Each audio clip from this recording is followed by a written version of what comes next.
Hello, আসসালামু আলাইকুম viewers, শুভ দুপুর সবাইকে। আমি এখন বসেছি মাছগুলো কেটে নিয়েছি ভিউয়ার্স। আজকে আমাদের এই যে বাতাসি মাছ মানে মিক্সড আছে, এখানে বাতাসি মাছটাই বেশি, আর যে বাঁশপাতা আর পাবদা, এগুলো আমি স্টেপ বাই স্টেপ কেটে নিচ্ছি। মাছগুলো কেটে এগুলো কাটা খুবই সহজ। তো মাছ আমি আবার অন্য কাউকে দিয়ে কাটাই না, নিজেই কাটি। এটার মাথাগুলা আলাদা করে রাখছি ভিউয়ার্স। মাথাগুলা দিয়ে আমি যে ভেজে করে আমার মেয়ে খায়, সেগুলোর জন্য রেখে দিচ্ছি। ভালো করে ধুয়ে নেব। আর এগুলা দেখুন, মাছগুলো খেতে খুবই টেস্টি, আর এরকম ফর্সা মাছ দেখতে আমার খুবই ভালো লাগে। তো অ্যাকচুয়ালি মাছগুলো কাটা হয়ে গেছে, মাছগুলো ধুয়েও নেওয়া হয়ে গেছে। তো এখন বসানোর জন্য আজকে আলু, বেগুন, টমেটো, শিম দিয়ে মাখিয়ে বসাবো। এই জন্য আমি তরকারিগুলো যে কড়াইতে নিয়ে স্টেপ বাই স্টেপ মশলা দিয়ে দিয়েছি পেঁয়াজ কুচি, তারপরে যে কাঁচামরিচ, হলুদ, মরিচ, ধনে আর জিরা তো দেওয়া যাবে না, ছোটো মাছে আমরা খাই যে রাঁধুনি সজের গুঁড়া, তো দিয়ে দিলাম পর্যায়ে, এবং দিয়ে দিব স্বাদ মতো লবণ আর তেল দিয়ে আমি সবজিগুলো আগে যে মাখিয়ে নিব। মাছগুলো যেহেতু নরম, সবজিগুলো আগে ভালো করে কচলে মাখিয়ে নিবে। এইভাবে গুঁড়া মাছের তরকারি মানে ছোটো মাছের তরকারি খেতে অনেক টেস্টি হয় ভিউয়ার্স।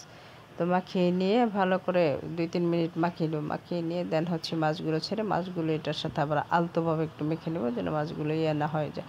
আর এই মাছগুলো একটু সেদ্ধ হয়ে যাবে খুব দ্রুত, যেহেতু নরম টাইপের মাছ, খেতে খুবই টেস্টি। এবং এটা এই মাছটা আমাদের বাসার সবাই খুবই পছন্দ করে। আর মূল কথা মাছের ভেতরে একটাই শুধু কাটা, আর কোনো কাটা নেই, তাই এটা কাটাযুক্ত মাছ একটু কমই পছন্দ করে আমার ঘরে। তো এখন ওই মাছগুলো ঢেলে দিলাম, মাছগুলো ঢেলে দিয়ে এখন আলতো মেখে দিচ্ছি। এখন অল্প পরিমাণে হাতটা ধুয়ে একটু পানি দিয়ে দেবো ভিউয়ার্স।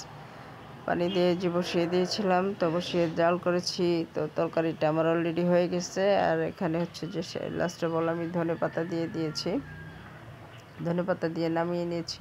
তো দুটো তরকারি রান্না করা হবে, একটা রাতের জন্য, রাতেরটা এখন একটা হয়ে গেছে ভিউয়ার্স, আর এটা যে রাতের জন্য। তো এটা বসিয়ে দিয়েছি।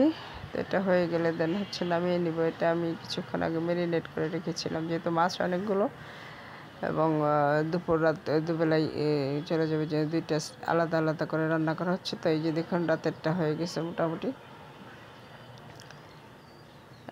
এই তো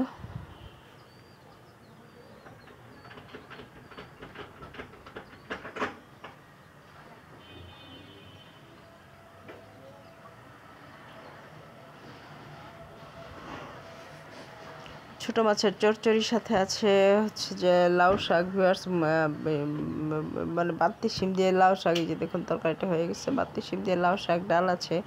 তো এগুলো মাছের চচ্চড়ি সবাই খাবে, ডাল আর কেউ ধরে দেখবে না। তো ভিডিওটি এ পর্যন্ত, সবাই ভালো থাকবেন। ভিডিওটি ভালো লাগলে লাইক, কমেন্ট, শেয়ার করে পাশে থাকবেন। দেখা হবে অন্য কোনো ভিডিওতে, সেই পর্যন্ত সবাই ভালো থাকবেন। তো আল্লাহ হাফেজ।